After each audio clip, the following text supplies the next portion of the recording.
When two people differ in their preferences for judgment or perception, it can sometimes cause stress, particularly when your boss has one preference and you have the opposite. We can see how this happens with a little graph that shows achievement over time. Whether you meet a deadline is nothing to do with your personality type.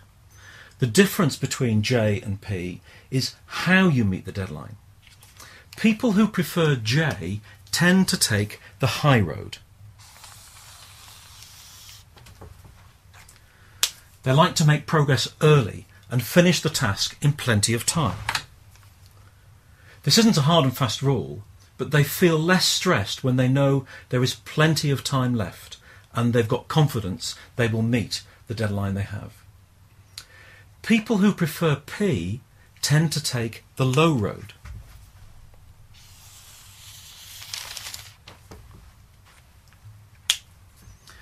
There's no point in doing things too soon because the task might change in the meantime.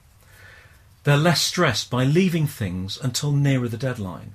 In fact, a looming deadline seems to give them some extra natural energy to get the task done.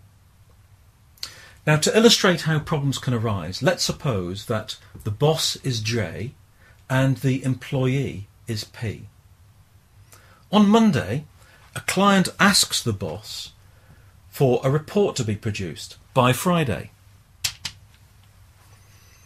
The boss realises it will take a few hours to complete and delegates it to the P. On Tuesday, the boss asks the P how he's getting on. He's expecting some progress to be made, but at that stage the P hasn't done very much.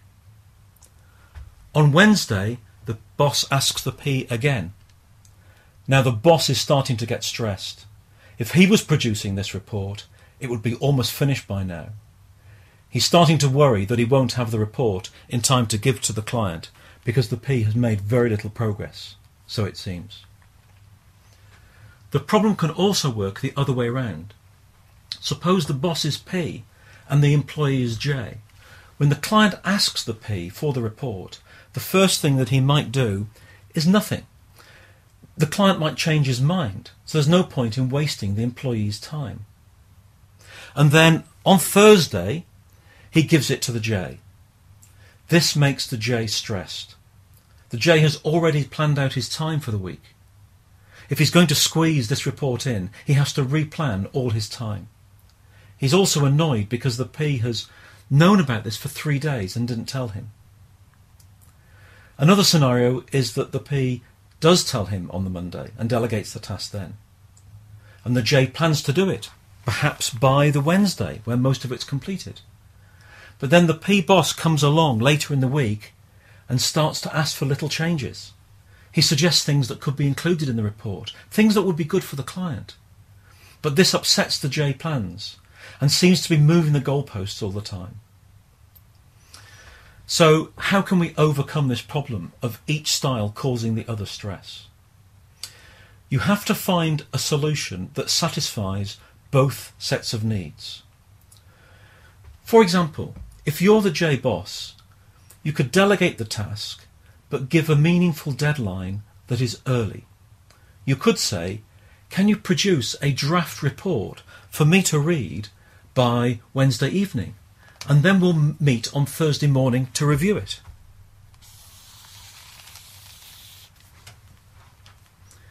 On the other hand, if you're the P boss, you could delegate the task straight away, and you might say, I want some changes in it, or I may think about some changes in it. Could you please lay aside some time on Thursday? This means that the J plan might go like that, allowing for some last-minute changes. These are simple solutions that can make people's life a little bit easier because it fits in with both sets of preferences. Carl Gustav Jung would give a complicated explanation. He would say this is a transcendent function that emerges from the tension of opposites. But in plain English, what it means is you've found a way to keep both preferences happy.